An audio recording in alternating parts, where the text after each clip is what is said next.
guys, welcome back to another video. In this one I want to talk about some art epiphanies that I've had recently. But before I share those, I need to give you guys some background information. For a while now, I've been feeling that my art needs more line control, better dynamic poses, better color theory, perspective, understanding of value, basically everything that's involved in making art.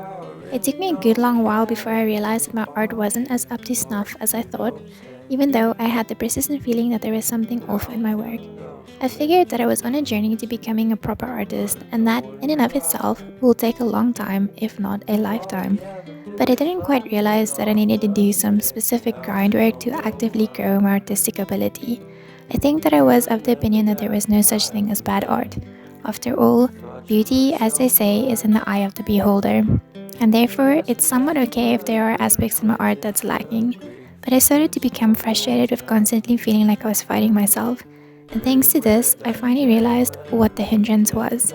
My foundations needed some solid reworking. I am a self-taught illustrator. I have some schooling in visual art, which definitely has contributed to what I'm able to do. But painting a pretty standalone piece and creating a scene with a narrative are two very different things.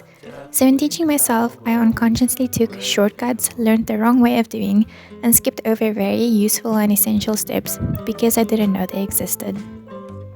I'm only now starting to recognize these pitfalls in my work. It's a slow process, but I am happy to report that I'm making some kind of progress. Okay, great. Now that I have you guys up to speed, here are some of the epiphanies that I've had recently. Number 1. I love making art. It's all that I want to do, and it's all that I'm half decent at, so why wouldn't I put in the time to truly master it? Number 2. Shortcuts equal evil.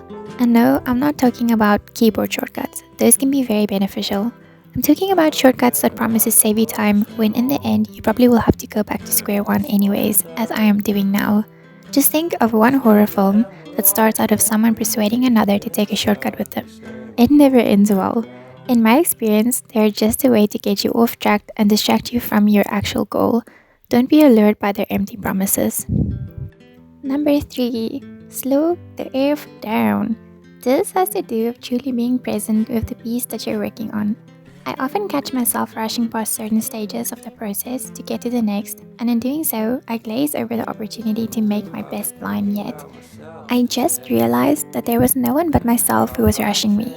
Being rushed isn't conducive to learning, nor does it add to the overall enjoyment of the task at hand. Number 4. Do the grind. Do you want to be good? Then learn how to draw straight lines. No more chicken scratching. Learning how to draw straight lines means drawing a lot of lines. It's super unsexy, I know, but keep the end goal in mind. It'll be a sweet victory one day when you can truly draw anything and draw it well. Number 5. Plan your pieces in advance. It's very stressful when painting or drawing traditionally. There is no undo button. And if you happen to be working on expensive paper, the pressure is on. No one wants to chuck a 100% cotton Fabriano sheet. So instead of thinking your piece through on that fancy paper, draw and redraw your concept on something else. I know this one may sound stupid to mention, but for me, I didn't know about planning my sketch by actually doing a preliminary sketch so well thought out that it could pass as a final. I knew to thumbnail, and then I would take that ill-defined messy blob as the basis to work from on my fancy paper. So I recently learned there's a stage in between thumbnailing and the final sketch. This makes such a difference because you are thinking all the way through your piece before you commit to it. It's a whole new step that I've added to my process that makes the entire experience just so much more rewarding. You're not crossing your fingers hoping it'll magically work out.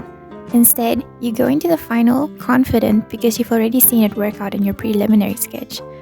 It's for sure more work, but I'd give it a 10 and highly recommend it. Number 6. Be pedantic about your details. Oftentimes, drawing something seemingly insignificant well will elevate your whole piece. Add those folds and fingernails, don't be skimpy.